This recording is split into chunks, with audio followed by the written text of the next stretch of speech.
My brother Marcus and I were always close, only 2 years apart. We shared everything growing up. Secrets, friends, dreams. When he got married at 25, I was his best woman, not bridesmaid. Best woman. That's how close we were. His wife Amanda was great. Smart, funny, kind. I loved her immediately. We became friends too. We'd get coffee, go shopping, talk about life. She felt like the sister I never had. They tried for kids right away. Both wanted a big family, but nothing happened. Year 1, year 2, year 3, nothing. They went to doctors, ran tests. The results showed issues on both sides. Low sperm count for Marcus, endometriosis for Amanda. It's possible, the doctor said, but difficult. You might need help. They tried IVF. Expensive, painful. It didn't work. They tried again, failed again. I watched them break, little by little. Marcus got quiet, stopped talking about the future. Amanda cried a lot, blamed herself. They were drowning. I didn't know how to help. I had a best friend named Sophie. We'd known each other since high school. 15 years of friendship. She was at my college graduation, my first job celebration. Every important moment, she was my person. I trusted her completely. Sophie had just turned 32 that spring. She'd broken up with her boyfriend 6 months before. He didn't want kids. She did. She talked about it constantly after that. Babies, motherhood, her biological clock. I'm running out of time, she'd say. Everyone else has kids. When is it my turn? I told her she'd find someone, that she had time, but the panic in her eyes never left. Marcus and Amanda invited Sophie to their barbecue one summer. Just a casual thing. Friends, family. Sophie and Marcus talked by the grill, laughed about something. I didn't think anything of it. Why would I? But I noticed Sophie watching him the way you watch something you want. I pushed the thought away. Sophie started coming around more after that. Stopped by the house, said she was in the neighborhood, wanted to say hi. Marcus was always home, working from home. Amanda worked at the hospital, nurse, long shifts. Sophie's visits happened during those shifts always. I noticed but didn't notice. You know, like something felt off. But I couldn't name it. Sophie would mention Marcus, casually. Oh, I saw Marcus yesterday. Marcus told me about that show. Small things. Things that made sense, but also didn't. I told myself I was being paranoid. Then Amanda called me crying one night. Late, after midnight. I think Marcus is having an affair, she said. Her voice was broken. I found texts from someone. He deleted them, but I saw the notifications. She didn't know who, just that someone existed. Someone was stealing her husband. I said I'd talk to Marcus, find out what was happening. I went to their house the next day. Marcus was alone. I didn't ease into it. Are you cheating on Amanda? I said. He looked at the floor, nodded. Who? I said. My voice was sharp. He didn't want to say. Kept looking down. I pushed. Who is it, Marcus? Sophie, he said. My best friend. My person. The one I'd trusted with everything, 15 years of friendship. Gone. I felt sick. Actually sick. Ran to their bathroom. Threw up. Marcus followed me, tried to explain. It just happened, he said. She understood. About the fertility stuff, about feeling like a failure. She didn't judge me. I called Sophie immediately. She answered on the first ring. Is it true? I said. My voice was shaking. She was quiet, then said yes. How could you? I said. He's my brother. Amanda is my friend. How could you do this? Sophie started crying. I love him, she said. I didn't mean to, but I do. We connect. We understand each other. I told Amanda that day. Sat with her while she cried, held her hand. She was devastated, completely broken. I knew something was wrong, she said. I felt it, but I told myself I was being crazy, that the fertility stress was making me paranoid. I should have trusted my gut. Marcus moved out 2 weeks later, filed for separation, said he needed space, needed to figure things out. Amanda didn't fight it. She was too tired, too broken, too done. 3 months later, Sophie called me, said she needed to talk, that it was really important. She said meet her for coffee. I said no. She begged. Said it was really important. I agreed. We met at a cafe neutral ground. She looked different, glowing. I knew before she said it. I'm pregnant, she said. It's Marcus's. We're having a baby. I stood up, pushed my chair back. It scraped loud across the floor. Congratulations, I said. My voice was cold, flat. I hope you're very happy together. I walked out, left her sitting there, drove straight to my parents' house. I told them everything. The affair, the pregnancy, the betrayal. I thought they'd be angry, disappointed, furious at Marcus for destroying his marriage. They weren't. My mother started crying, but happy tears. A grandchild, she said. Finally, after all this time, after watching Marcus suffer with the fertility issues, a baby. My father hugged me. This is complicated, he said. We know that, but a baby is a blessing. Marcus will be a father. That's what matters now. I couldn't believe what I was hearing. What about Amanda? I said. My voice was rising. My mother looked confused. What about her? She said. She's your daughter-in-law, I said. She's been part of this family for years. Marcus destroyed their marriage. Sophie betrayed everyone. And you're happy? My father shook his head. We're not happy about the affair, he said. But we can't change what happened. We can only move forward. And moving forward means supporting the baby, our grandchild. I called Amanda immediately, warned her, told her about Sophie's pregnancy, about my parents' reaction. She thanked me. Her voice was so small, so broken. I'm filing for divorce, she said. I can't do this anymore. I can't watch everyone celebrate while I'm falling apart. I just can't. She filed the next week. Marcus didn't fight it, signed the papers quickly, moved in with Sophie. They got an apartment together, started building a nursery. My parents helped bought furniture, baby clothes, painted the walls, threw Sophie a baby shower. I wasn't invited. Well, I was, but I refused to come, refused to celebrate a baby born from betrayal. My mother called me after the shower. You're being selfish, she said. This is about family, about supporting your brother, about welcoming your niece. Sophie is carrying your niece. You need to get over whatever this is and be there for them. Whatever this is. Like betrayal was nothing.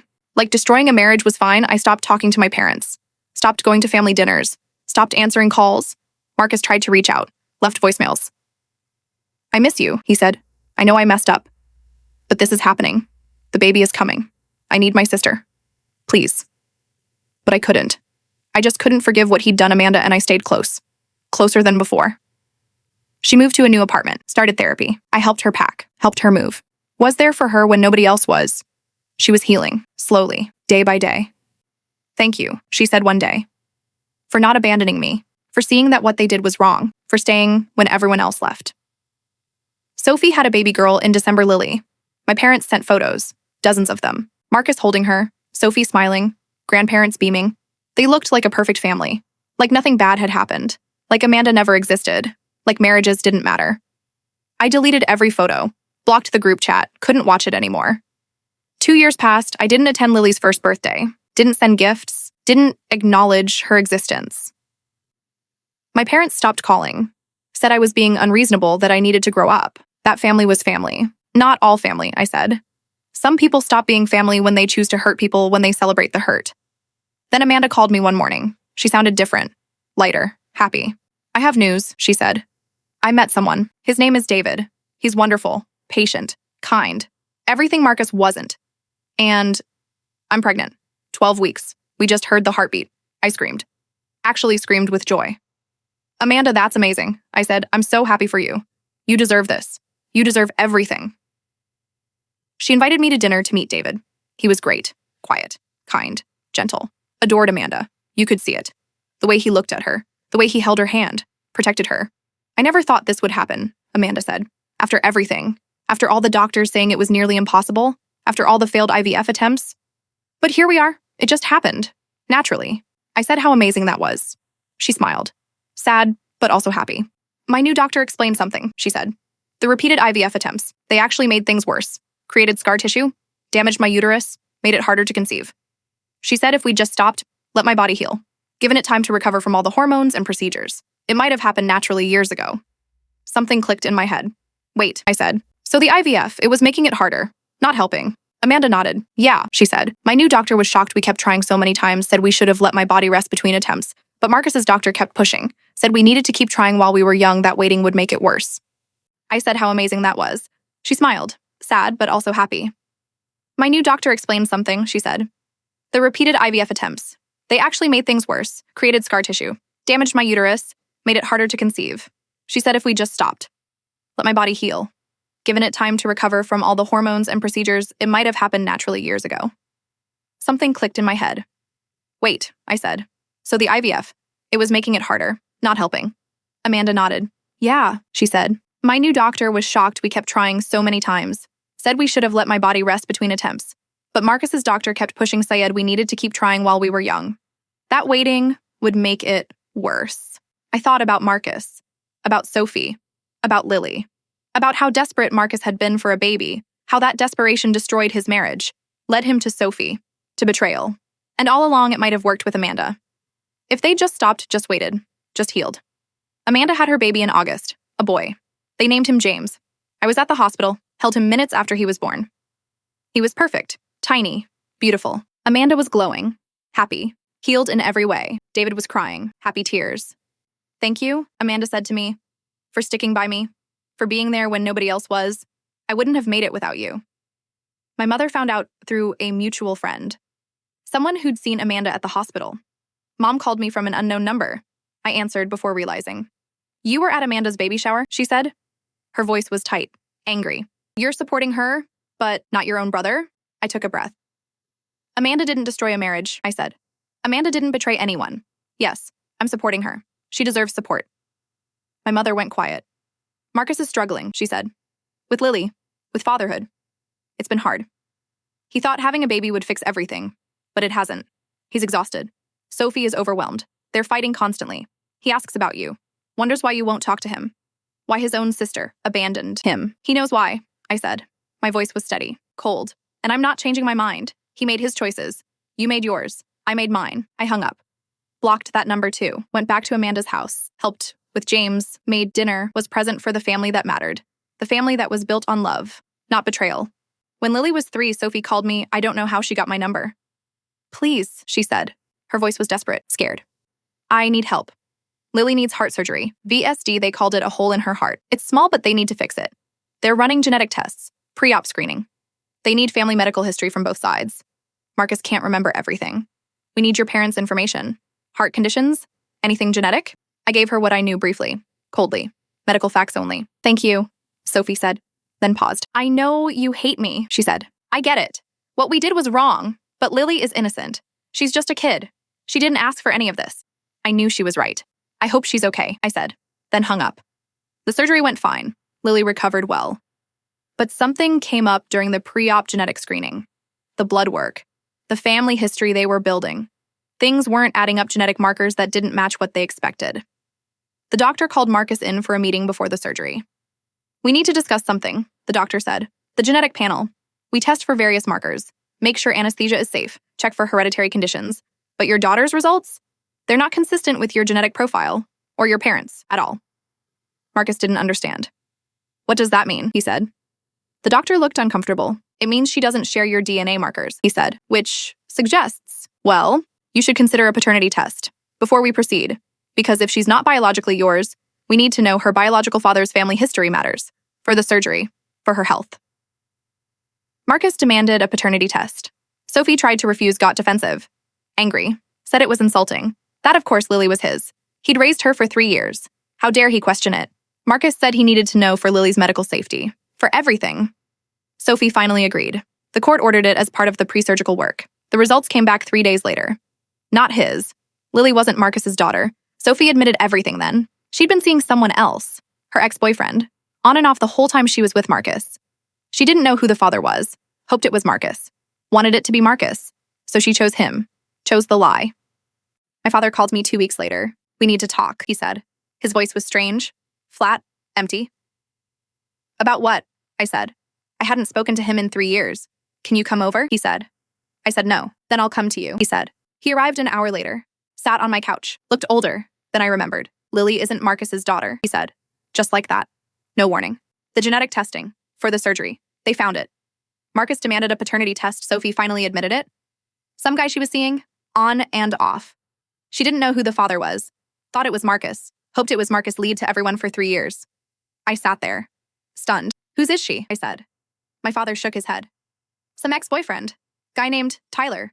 He came forward after the test. Wanted custody. Said he had rights. That he was the biological father. He looked at me. His eyes were red tired. You were right, he said. About everything. About not celebrating. About Sophie. About all of it. Marcus couldn't stay in Lily's life. Not after the truth. The betrayal cut too deep. Tyler demanded full custody. Took Sophie to court. Argued that Marcus had no legal right to the child. That he wasn't the biological father. That he'd been deceived. The judge was sympathetic to Marcus. But the law was clear. Biology mattered. Tyler was the father. Marcus could have fought for visitation. He'd raised Lily for 3 years. Established a parental relationship. The court might have granted him some rights, but he didn't want it. Couldn't look at Lily without seeing the lie. Without feeling the betrayal. He signed away his parental rights. Let Tyler have full custody. Sophie moved across the state to be near Tyler. They're co-parenting now. Marcus gets updates sometimes through my parents. Photos on birthdays, but he doesn't visit. Says it's too painful. Marcus left Sophie immediately after the DNA results. Moved back in with my parents. was devastated, broken. Had raised Lily for 3 years, changed her diapers, taught her to walk, read her bedtime stories, loved her completely. Now had nothing. No daughter, no family, just shame and lies. My mother called me crying. "I'm sorry," she said. Her voice was wrecked, destroyed. For everything, for choosing Sophie over Amanda, over you, for not seeing, for being so desperate for a grandchild that I ignored everything else. That I let my son destroy his marriage, that I celebrated a baby born from an affair. I was wrong, so wrong about everything. I didn't know what to say. Sorry doesn't fix 3 years. Sorry doesn't undo damage. Sorry doesn't give Amanda back the family she lost. "I hear you," I said. That's all I could manage. "I hear you." Marcus showed up at my door one night. Late. Unannounced. He looked terrible. Thin, tired, broken, older than his 29 years. "Can I come in?" he said. I let him. He sat on my couch, same spot my father had sat. "I'm sorry," he said. "For everything. For Sophie. For Amanda. For choosing wrong. For all of it." "I thought I was doing the right thing," he said. His voice cracked. "I thought I couldn't have kids, that Amanda couldn't have kids, that Sophie was my only chance.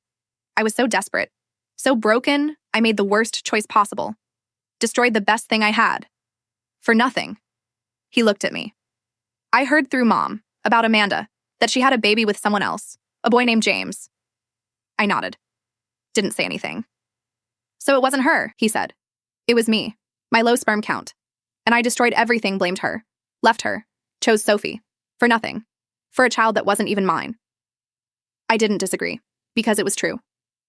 "Amanda is happy now," I said. "She found someone who appreciates her, who didn't give up on her, who was patient. They have James. They're building a real family. One based on trust, not desperation."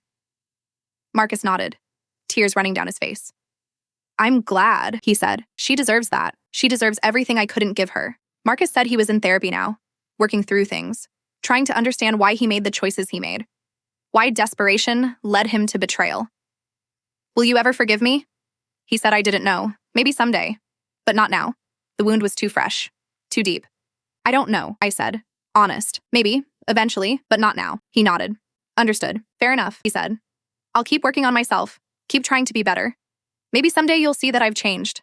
That I learned that I grew from this nightmare." He left. I haven't seen him since. He texts sometimes. Updates. Checking in. Small steps toward rebuilding. I respond. Brief. Kind. But distant. The bridge between us is burned. Possibly someday we'll build a new one. But not today.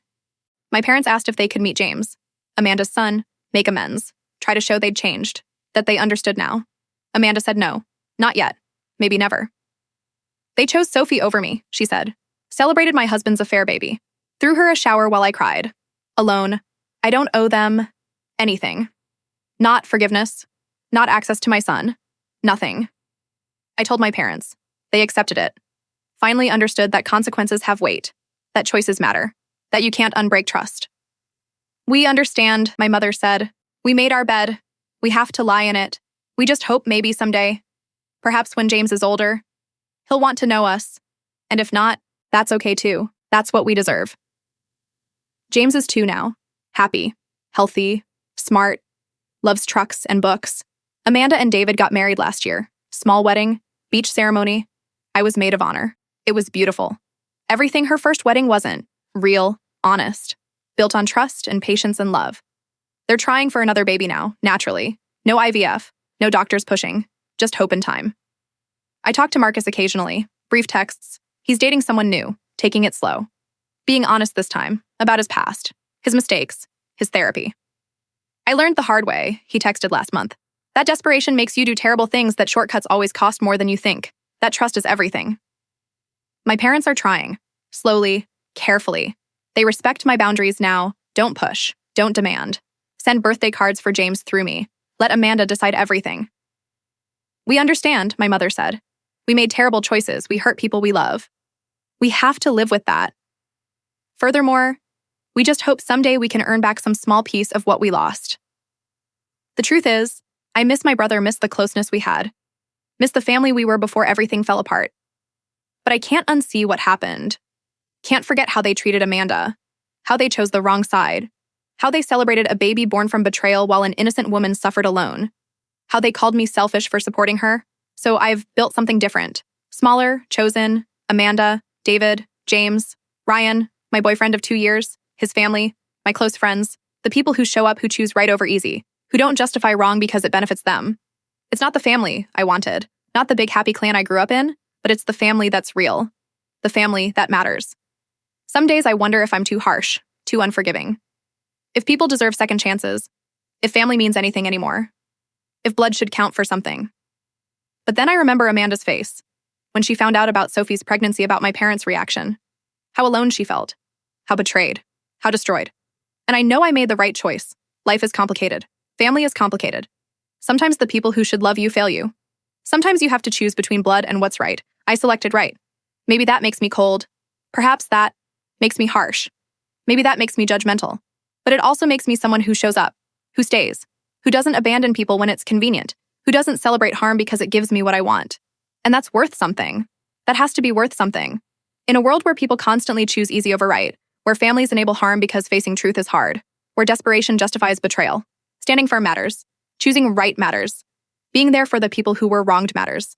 I don't know if I'll ever have the relationship with Marcus I once had. Don't know if my parents will ever meet James. Don't know if forgiveness will ever feel possible. But I know I made the right choice. I know Amanda would have had nobody if I'd decided blood over. Right, I know James exists because Amanda found the space to heal, found someone who valued her. And that's enough. It has to be enough. Because that's life messy, complicated, full of impossible choices. You can't save everyone, can't make everyone happy, can't undo the past. You can only choose who you want to be, what you want to stand for, who you want to show up for. I picked Amanda, I selected right, I chose the hard thing, and I'd do it again, every single time.